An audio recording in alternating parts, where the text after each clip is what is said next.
Okay mga kaibigan, magandang gabi sa inyong lahat. Narito tayo sa ating palatuntunan sa tahanan. Ito po ang segment ng ating palatuntunan at ganun din ang ating pag-uusapan ngayon ay ang paano mag-manage ng oras sa ating mga gawain araw-araw.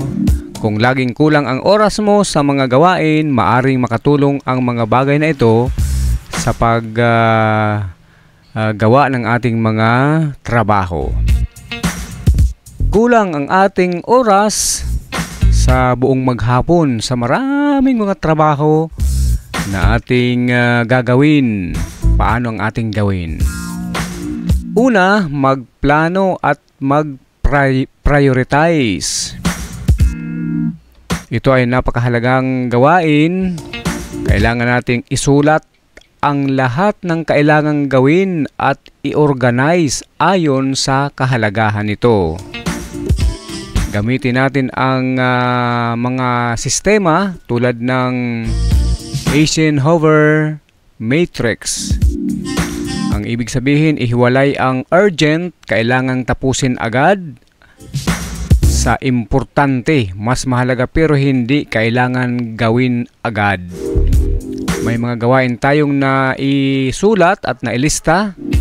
Piliin natin yung urgent. Kapag nakita na natin yung mga urgente, kailangan nating tapusin ang mga gawaing ito. Yun ay una nating gagawin kaysa naman sa mga importante.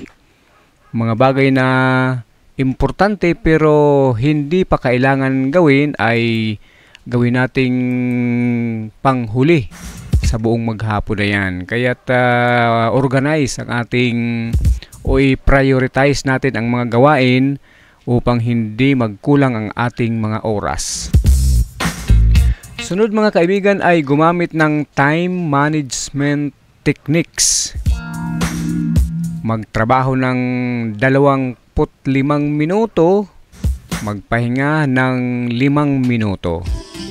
Ito ay ulitin 4 na beses bago magpahinga ng mas matagal naman. Pangalawa ay yung time blocking. Maglaan ng tiyak na oras para sa bawat gawain upang maiwasan ang distractions. Sunod ay ang 2-minute rule. Kung may gawain na matatapos sa loob ng 2 minuto, gawin kaagad ito para organize ang ating mga ginagawa at hindi magkulang ang ating oras. At ang pangatlo mga kaibigan na dapat nating tandaan ay iwasan ang distractions. Kung nagtatrabaho tayo ay kailangan nating i-off muna ang ating notification sa cellphone o social media upang hindi tayo magkakaroon ng istorbo sa ating mga gawain. Magtakda ng specific workspace para sa ating gawain. Magtakda ng deadline kahit walang binigay para mapilitan kang matapos ito agad. Ikaw mismo ang magtala ng deadline sa ginagawa mo. Pang-apat ay automation and delegation. I-delegate ang mga gawain na maaari namang ipagawa sa iba. Kung kaya naman ng inyong kasamahan gawin ay ipagawa mo na. At gumamit ng productivity tools tulad ng mga Trello, Notion o Google Calendar para mas madaling i-manage ang lahat ng mga task na iyong ginagawa sa iyong trabaho. At sunod, pang-5 na tayo mga kaibigan, maglaan ng pahinga naman at alagaan ang ating sarili. Kung oras ng pagtulog, matulog ng sapat.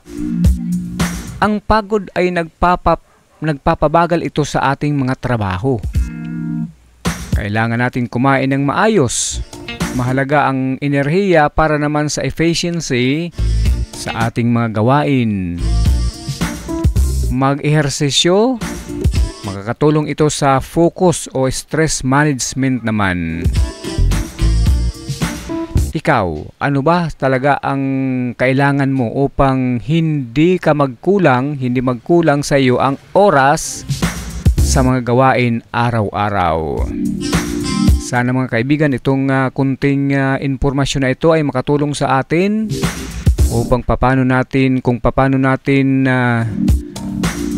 ma-organize at hindi magkulang ang oras sa ating mga gawain araw-araw, sa ating mga ginagawa at matapos ang lahat ng ito sa bawat araw. Okay mga kaibigan, yan ang ating kunting paalala sa lahat nating mga tagapakinig.